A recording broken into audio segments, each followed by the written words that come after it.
Hey, it's Pete. Welcome back to Question Christ, and tonight we're going to talk about Charlie Sheen. Now, the bad news I have for you all is that you and I, we're no better than Charlie Sheen. And let me explain why. Charlie Sheen says he's sober and he's clean and he's off of drugs. He clearly is not. And if he is, then he's clearly mentally ill. Either way, he is unstable. He is clearly unstable. Because he's unstable, he really is not censoring himself at all, and he is just spewing out all this craziness. And we as a culture are sitting back and we're putting him up on this platform, on these interviews, and we're just watching and we are enjoying it. I'm sure the ratings for the 2020 interview are going to be through the roof. And why do we do this? Because it's fun and it's easy to look at someone else and say, wow, they are so screwed up. I am so glad that I am not that screwed up. But we are. And there's no difference between us and Charlie Sheen. Now, I'm sure a lot of you are protesting over here, like, get out of here, I'm not like that guy.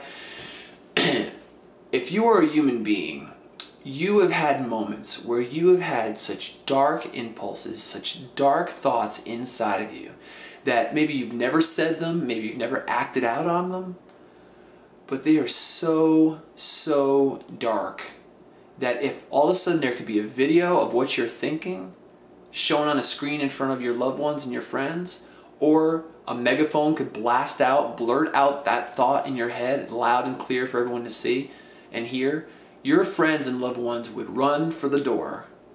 Charlie Sheen can't censor himself, so he's just blurting it out.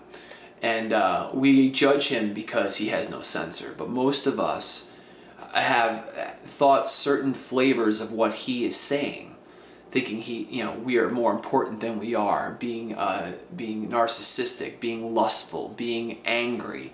But we don't censor ourselves. Jesus talked about this a little bit in Mark chapter 7.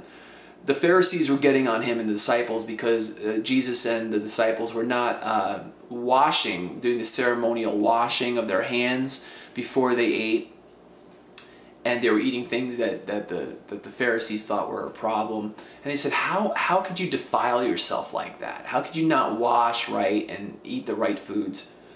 And Jesus says, paraphrasing obviously, that what you put in your mouth is just going to be expelled anyway. It goes through your stomach, it comes out. It's not going to defile your body. What defiles a person is what comes out of their mouth from their heart. The darkness of their heart coming out of their mouth. We're all broken. We're all broken, and there's nothing we can do about it. If you're honest with yourself, you know this deep down in yourself. We are all sinful. We have this sinful nature that we just cannot fix on our own. And it doesn't take a rocket scientist. If you look around the world, you'll see it doesn't take long if people are left to their own devices that they will hurt each other. The good news is that something has been done about it in our behalf. Jesus Christ, the Son of God, came and died on the cross and paid for sacrificed himself and paid for our sins.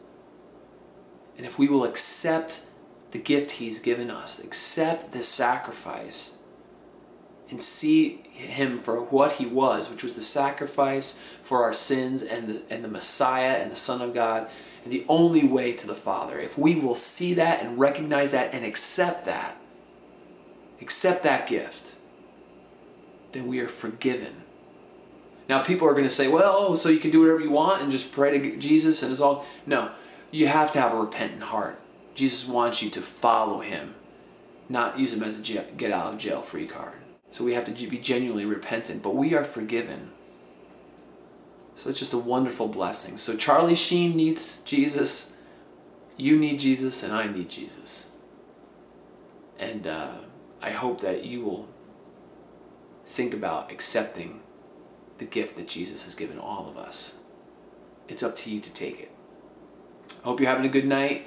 Questions and comments, and sorry, we're all like Charlie Sheen. See ya.